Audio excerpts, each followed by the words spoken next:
We fabricate tools right here in the United States at verysupercooltools.com. If you like my content and shop on Amazon, please click through shopaskwooodman.com. Thanks. So this is a lathe I designed and built 25 years ago. Most of this just came from the scrapyard, just stuff that I accumulated, scrap. The sheaves are Baltic birch plywood. It's a 5-speed transmission. These are big American-made pillow block bearings, and I did have this 4140 shaft machined at a machine shop. This is a 1.5 inch, 8 threads per inch common thread size, so I can buy off-the-shelf face plates and other accessories that fit this with no problem. I'm not turning a lot at the moment. Right now I just have this lathe set up as a sanding disc with this sanding platform that I have here. But I do have some turning projects kind of in the works. I have some segmented projects that I'm going to work on soon. So let me show you the sanding disc now. It's just always wonderful to have a sanding disc set up and ready to go if I need to chamfer a little piece of wood or knock a little bevel on something. It's just great. And since I have it at the slowest speed right now, these 3M 20-inch self-adhesive discs, they just last forever because I'm not overheating them and wearing out the abrasive material. So they just go for months and months and months of hard use and before I have to change them. So say I just wanted to, put a little radius on the corner here.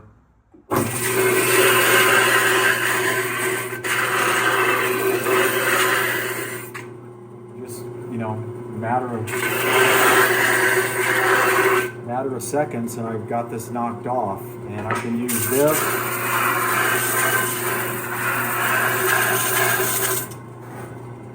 So it just works really well. This is an 80 grit on here right now. It's kind of a good general purpose. I kind of like a 60 too. That a 60 grit works real well, but I have a supply of these 80s that I need to go through. But a lot of times the discs, the 20-inch discs that are on the disc sanders, they're running so fast that the material either burns or you wear your discs out really, really fast. But since this is, kind of chugging along at the slowest speed, it lasts for a long time. So I had this faceplate that I provided to the machine shop, and then they took this piece of aluminum plate and attached it to my faceplate, and then trued the front of it. So it runs really, really, really, really true. I mean, it's really quite a nice tool. Okay, so this is a big 10-inch Dayton bench grinder, and I paid extra to have the slower speed model. So this is 1725 instead of 3600. I like a little bit slower speed when you're grinding lathe tools and other things. It just gives you a lot more control and doesn't overheat the material as much. But when I got this, I made the stand for it to get it up off the ground. This thing is heavy. It's really, really heavy. And made a little tool tray right here for holding stuff. But this is where I keep my two Very Super Cool Tools twist drill bit sharpening jigs. I have the 118 and the 135. I do most of my work with 118 drill bits, but sometimes when I am doing stainless, I will use 135 included angle drill bits. But when I got this grinder, the tool rests were so pathetic and crappy that I just couldn't take it. I mean, I was like, what is going on for what I paid for it? But I made one side, I think I made this side first, and I made my own tool rest that I think worked out really great. And then I did a video series on my YouTube channel on Ask Woodman about making the other one. But you can also see that I have these spark deflectors, which are fantastic. Otherwise, the sparks are shedding right down on top of your feet.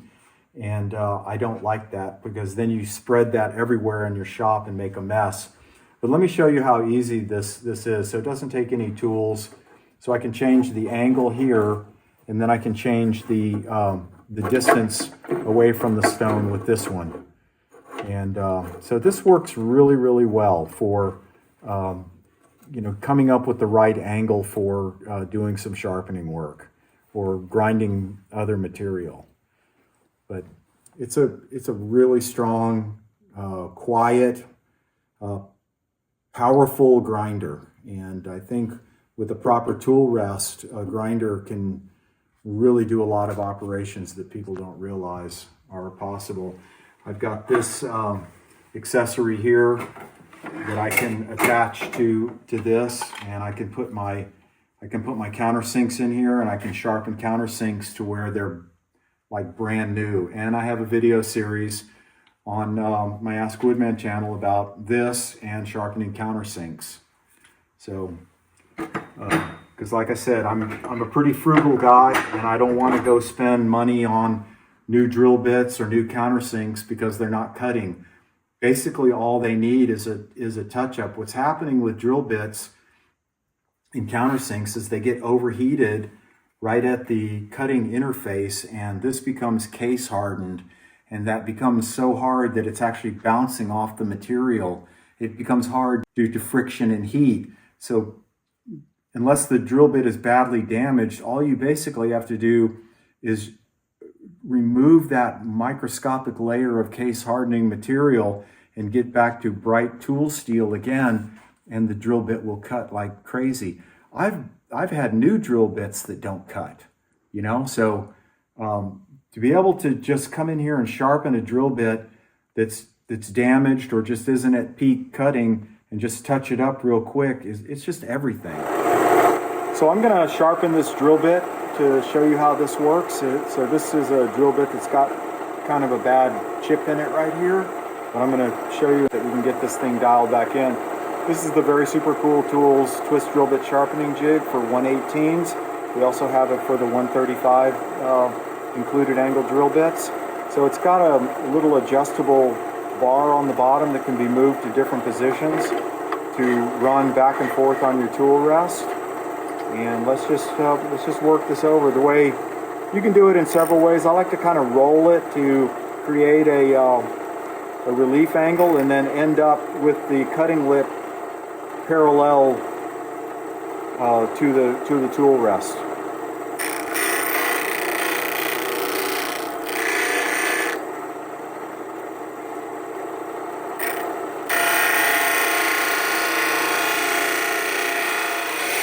This one's pretty rough. And I'm having to cut on both sides to make sure that I stay symmetric. Almost got that last little bit of the nick out.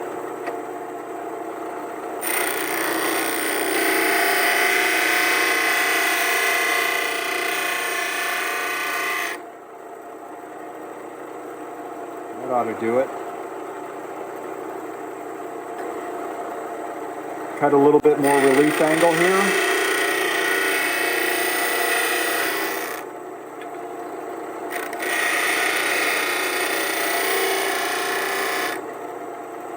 And that will cut. Okay, so I just touched this pretty ratty drill bit up, and let's see it cut through a piece of 1/2-inch plate here.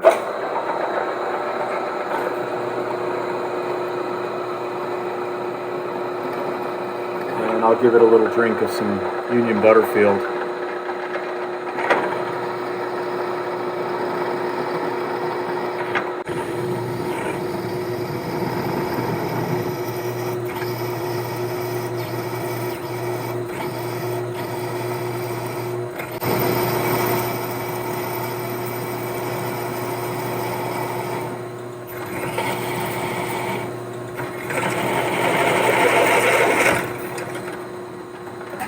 You can see I wasn't being nice. I was really horsing that bit through there.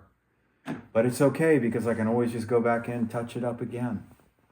So the beauty of the Very Super Cool Tools twist drill bit sharpening jig is it just saves you money. I don't buy drill bits. I mean, I can make any drill bit, even a busted one, I can bring it back to life and make it cut just like you saw. And that is no fancy drill bit. That's a Harbor Freight drill bit. I've got a whole drawer filled with drill bits that I can sharpen and make them cut. And I went to a garage sale and I found these. I got this set for $1, and I got this bunch here for another $1. And these are high-speed steel, and they're so old that it says they were made in West Germany. So German steel, West German steel, before the wall came down. But with that jig and a little bit of practice, you can make any twist drill bit, whether it's a 135 or a 118, cut for you like you just saw. So when I'm in the middle of drilling something, doing some steel fabrication on the drill press or with my Hilti or my mag drill, the second I see the drill bit losing performance, I can come over here and grab the very super cool tools twist drill bit sharpening jig. In this case, it's the 118, and in just a few swipes have the drill bit back to cutting fantastic. I can generally sharpen it and be back to work in the drill press by the time the grinder stops spinning. That's always my goal. So this just allows you to just get on with your work. And it's no wonder that this drill bit sharpening jig is one of our most popular products. We ship this thing all over the world. It's simple, it's low tech, it's made out of 1/8" plate, and it's really rugged and durable. And the way it's precision form braked, it will last a lifetime unless you run a forklift over it or something. So it's a simple yet effective tool for steel fabrication. So I made 2 of these when I made them, one for all my pipe clamps, but this is all for the pieces of wood that I'm always using. I use these pieces of Liptus and all these little pieces. These are my go-to pieces as partition pieces when I'm sanding, when I gang pieces up on my table for sanding. So these are my valuable pieces of wood that I always go to, but they were a mess. I had them in barrels and drums and buckets, and it was a mess. So when I made these, it solved a huge problem. And it was wonderful that I got these pieces of 6x6 tubing from my friend Lynn, at the end of her big construction project. And so it was wonderful. I'm kind of a fanatic about how cords are wrapped up, and I judge people tremendously on how they wrap their cords. And so you can see how I wrap mine to where there's no kinks or anything in them. And I'll show you, I have a series on how I do the over-under technique on my Ask Woodman channel. But when somebody takes one of my tools and starts wrapping the cord around the tool, and I just like, no, don't do that. But even the biggest, heaviest cords, like my big welding cord, I can have this thing to where there's no kinks or anything in it. And during the construction process, when we were working off the power pole before the power was turned in, I probably wrapped this cord up, every day. I probably wrapped it up 400 times, during the construction process. There was so much welding in this project. So, and the cord still stayed without kinks or anything because of the care that I took wrapping it up. But I'm also very careful the way I deal with my compressor hoses. And this is where the line comes out of the basement. So I've got 2 stacks here, so I can run 2 separate hoses, or I can connect these 2 50-foot hoses together if I need more. But a lot of times I've got like my pneumatic drill, but I want to have the blower too, so I don't have to constantly switch back and forth. I can have 2 hoses, and 50 feet will reach anywhere in the shop. Each one of these will reach anywhere in the shop. That's why I placed it here. And there's one of my dust outlets going down into the basement. That's for the planer and the bandsaw. You'll find additional information and links in the description. Thanks for watching. Please subscribe and keep in touch.